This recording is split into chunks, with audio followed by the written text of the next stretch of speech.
What's up, everybody? ZWade Photo.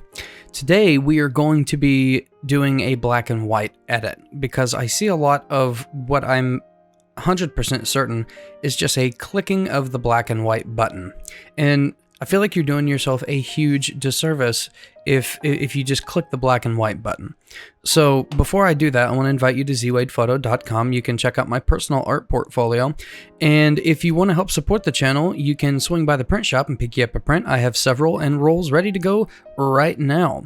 And you can also make a small donation in the PayPal link below. But if you don't want to spend any money, you're not going to hurt my feelings. I would just hope that you consider liking, sharing, and subscribing. So what we have here basically is two different pictures, but we can agree that they're almost exactly the same.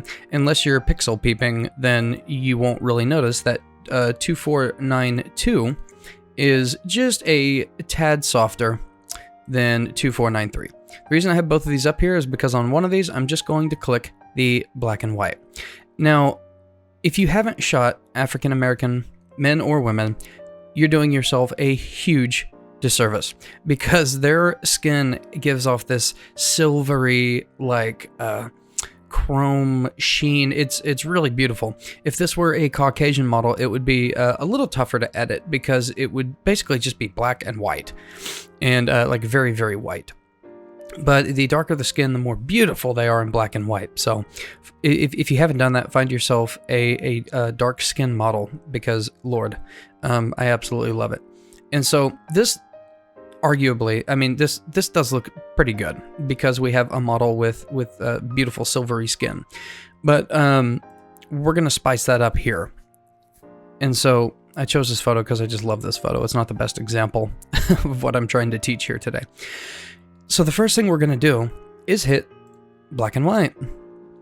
And we can agree that these are basically the exact same. We're not going to mess with exposure yet. What I like to do first, turn on your warnings, highlight clipping warning and shadow clipping warning, which we did pretty good. We had good exposure. I like to introduce a little bit of clipped, and this, we're going to recover some of this later, but this kind of just gives you a baseline for a lot of like tonal range. So what we're trying to do is not have black and white and gray. We're trying to have black, gray, gray, gray, gray, gray, gray, gray, gray, gray, gray, gray, and white. And so we introduce some stuff that's like too black, and then we'll introduce some stuff that's too white, just a little, and we're going to recover some of that. But what we're basically doing is we're creating like contrast without the contrast slider, because if you can create contrast, you're creating like some character in your look. And then you can do even more contrast if you like really contrasty stuff like I do. And so we've set like a pretty harsh black point and a slightly harsh white point. Now we're going to recover some of that in shadows, and we're going to recover some of that in highlights. Now let's see where we are in comparison to the other one after we just add some more contrast. Let's do about 36. And you can see that this just adds some spice to it, right? Just adds a little bit of drama. Okay, now let's see where we are. We're already looking nice. So this is where some people would stop. We're not going to stop there. We're also not going to mess with our exposure unless we absolutely need to. So the next thing I like to do is to add some clarity, which is basically just contrast for your midtones. And what I have been liking to do, you don't have to do this, but what I've been doing in portraits lately is actually pulling back the texture. Texture is really just contrast for your highlights, but obviously it makes it seem a little softer. And it just adds some soft glow to it. Now, some people also might stop here. Bad move. Color, your black and white color mix is very important to your black and white. Now, there's not a lot of color going on, so most of this isn't going to do anything. But I know for a fact with a darker skinned people, it's typically orange, right? And so let's see what our orange does. That's a little bit too dark. That's a little bit too bright. And so we're just going to go very slight with this, just to bring some darkness in her chest and therefore bringing the attention to her face. Yellow is probably not going to do much. See, that's mostly in the background. But anyway, always play with your black and white mix. Now, some people might stop here. Nope. We're going to come in and we're just going to do bring some attention to her eyes. And we're going to paint that. And we're going to paint that. And let's just refine the edge a little.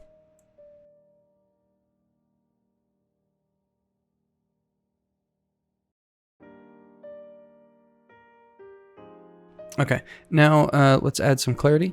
A stupid amount of clarity, stupid amount of texture.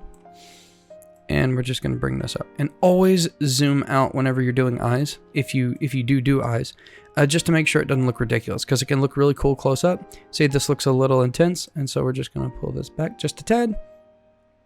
With darker eyes, it's more important. It's harder. You don't always get some detail in there, just because they're so dark. But we're lucky with this model; they're not super dark eyes. So this right here is a little bit intense for me, but most people might stop there. No. Go in with your brush and create the tonal range that you want. We're not going to paint the entire thing. We're just going to tap a couple of key areas that seem a little intense for our liking, which happen to be the areas that I've tapped. And we're just going to barely bring that back. Watch, ready? I mean, negative 0.31 is even better than that. That's just a little bit intense. And I would be afraid that in printing, maybe it would be blown out. We're just creating more mid-tone rather than a highlight. We got plenty of highlights in here. So now, maybe a little bit of dehaze. That is a beautiful, high contrast, punchy photo. I did just add a little bit of exposure, and it just makes it's just a little bit more silvery. Now, you tell me. That's flat. That is punchy and beautiful. Look how silvery it is. That is amazing. I love this photo. I've edited this like 100 times. I like this photo. It's so simple. But anyway, that's a wrap of this episode of ZWade Photo. In the comment section below, you tell me, black and white button just gets pushed, or actually doing some work and putting that work in. Do you prefer to cheese your way through an edit, or do you put a little work in? Let me know in the comments below, and I will catch you in the next one.